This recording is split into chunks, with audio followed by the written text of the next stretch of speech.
Para decirles antes que nada, el tema que me han asignado es la decisión judicial. ¿Cómo toman las decisiones? Básicamente, cómo hacen las sentencias los tribunales colegiados, pero los tribunales, los magistrados. Como yo no soy del palo del derecho procesal, esa condición de forastero me permite hablar con más libertad o quizás con más irresponsabilidad. Entonces, voy a hacer una afirmación y se tratará en los 10 minutos de probárselas. Vamos a ver eso, cómo se hacen las sentencias, cómo toman la decisión los jueces que plasman en la sentencia. Mi papá decía que la sentencia es una cosa demasiado importante para dejarla en manos de los jueces. De ahí que yo pienso que la sentencia las hacen y las deben hacer los abogados. La sentencia la debe hacer el abogado. Y para probarles esto Hay 4 normas que nos dicen cómo se toman las decisiones judiciales, ¿sí? Una en el derecho de fondo, el artículo 3 del Código Civil y Comercial, que dice los jueces deben decidir los asuntos bajo su jurisdicción por una decisión razonablemente fundada. Esa norma es un mandato, dice los jueces deben resolver. Parecido a lo que decía el Código de Vélez, que era un poco la decía, no pueden dejar de resolver sobre pretexto de oscuridad o insuficiencia de la ley. Hoy la norma del Código Civil dice los jueces deben resolver. Y eso lo ordenamos con 3 normas del proceso civil, que es el 327, el 328 y el 330, que dicen cómo lo tiene que hacer a esa orden que da el Código Civil y Comercial. Bueno, el 327 dice con arreglo a la acción deducida. ¿Y cuál es la acción deducida? La que procede de los hechos expuestos en la demanda, en los alegatos, en la contestación de la demanda, y para reafirmar o consolidar esto que decimos, el 330 dice, toma como base la exposición de los hechos contenidos en los escritos de demanda y de contestación. Entonces, yo ahora voy a decir, con menos elegancia y seguramente con menos solvencia de lo que decía el doctor Benavente, cómo estas normas, que las podemos poner como 4 tablones y de ahí levantamos toda la teoría de la decisión en el proceso civil. Y les voy a citar 4 o 5 fallos que ustedes conocen. Siri, Vieites, Portillo, Sejian y Vázquez.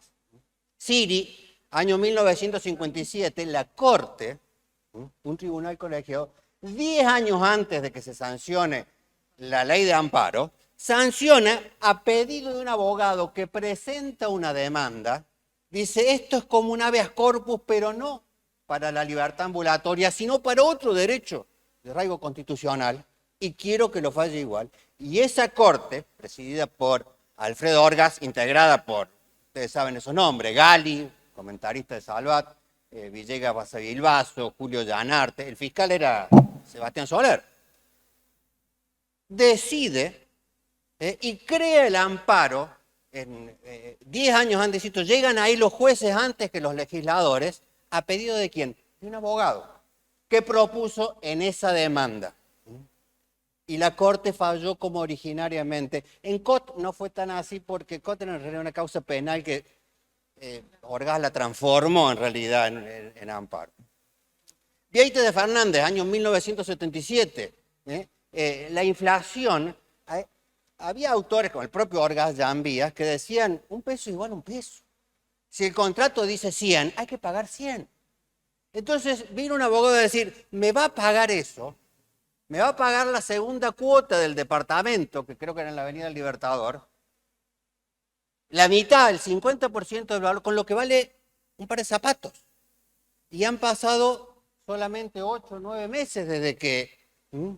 Entonces reclamó que ¿y la Corte qué decidió? Lo que le pidió el demandante. Y casi le transcribió.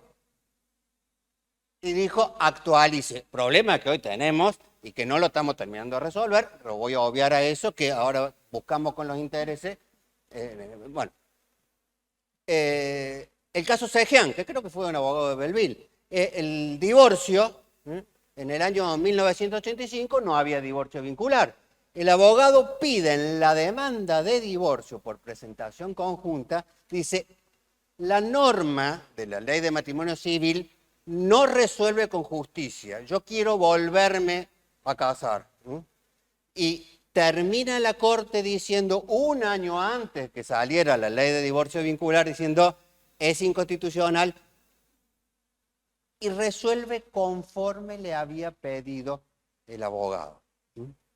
El caso Portillo creo que fue, mejor dicho, fue del servicio militar obligatorio de una persona que por razones de conciencia no quería utilizar armas y pide, claro, porque los jueces venían diciendo, ¿cómo? Si es un servicio militar, usted no puede escoger si va a ir a la guerra con una banderita o con un plumero.